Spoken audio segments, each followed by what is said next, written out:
Today I'm going to talk about the chemical and food significance of many different baking ingredients.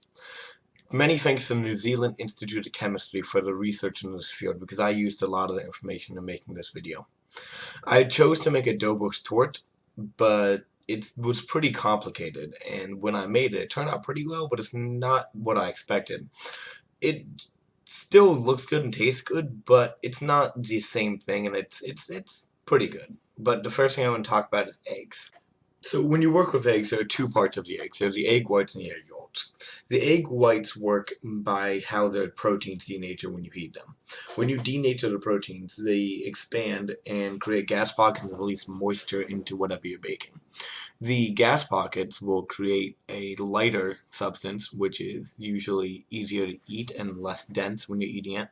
And the water will create a moister substance, which makes it easier to just a different texture in your mouth. The other part of the egg is the egg yolk. The egg yolk acts as a binder to keep the ingredients together. When they're binded together, the ingredients mix better together and the flavor of the different ingredients are more evenly distributed across the entire whatever you're baking. Egg yolks are also fatty substances, and fat adds flavor, and also when heated will help to keep the gluten created from the flour soft instead of just being a hard lumpy mess. When baking with sugar, it's mostly used for the flavor that it provides. Also, sugar is used for the color that it provides to the crust. When sugar is heated to above 160 degrees Fahrenheit, it undergoes Maillard reactions. Maillard reactions are what happens when a saturated sugar becomes an unsaturated sugar, which means that the hydrogen in the carbon chains will break off the carbon chains. When they undergo these reactions, the sugar caramelizes and gives the crust a brown color, which looks nice. Sugar is also necessary for yeast to rise, which gives the baked product volume. When heated, baking soda decomposes into sodium carbonate, water, and carbon dioxide.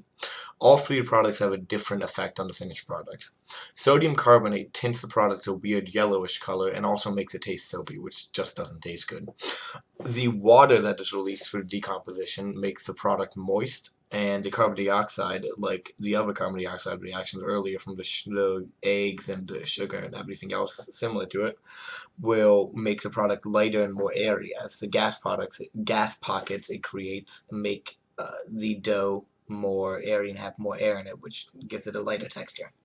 Baking powder is just a mixture of baking soda and a weak acid. The acid is added to the mixture to counteract the basic alkaline taste that comes from decomposition of sodium bicarbonate, which is what baking soda is. The acid depends on how quickly you want the carbon dioxide to be released.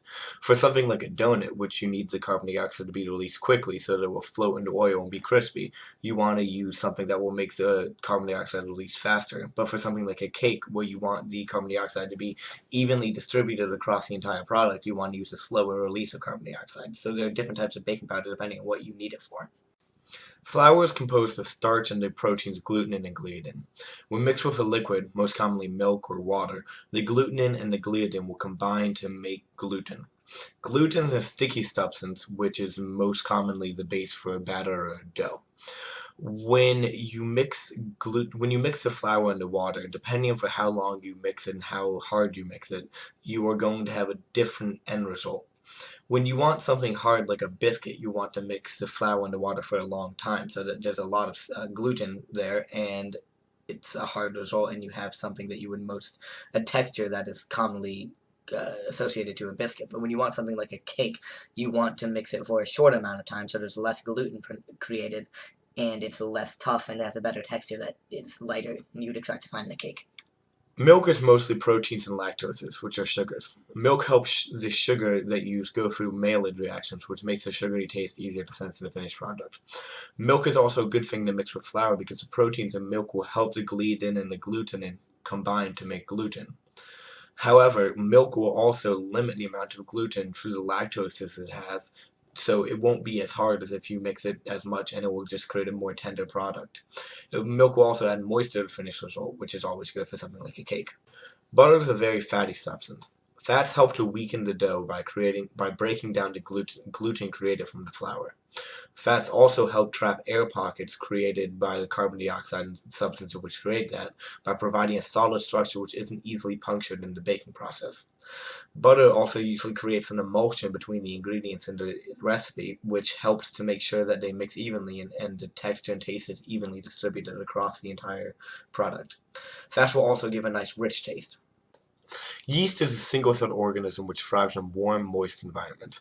Because yeast is a living organism, it needs energy to survive. It creates this energy by converting starch, sugar, and water to energy in a few other products, but most notably carbon dioxide.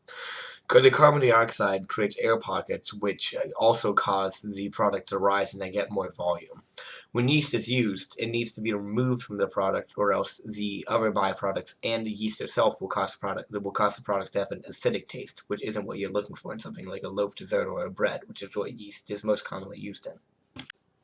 Many different ingredients are used in baking. They all serve a different purpose and come together to create a good product. Some make the product fluffier and some make it denser. Some give it moisture and others just act as a base. But all in all, everything that goes into baking requires deep thought on the chemical side of things, or else nothing would ever be baked successfully.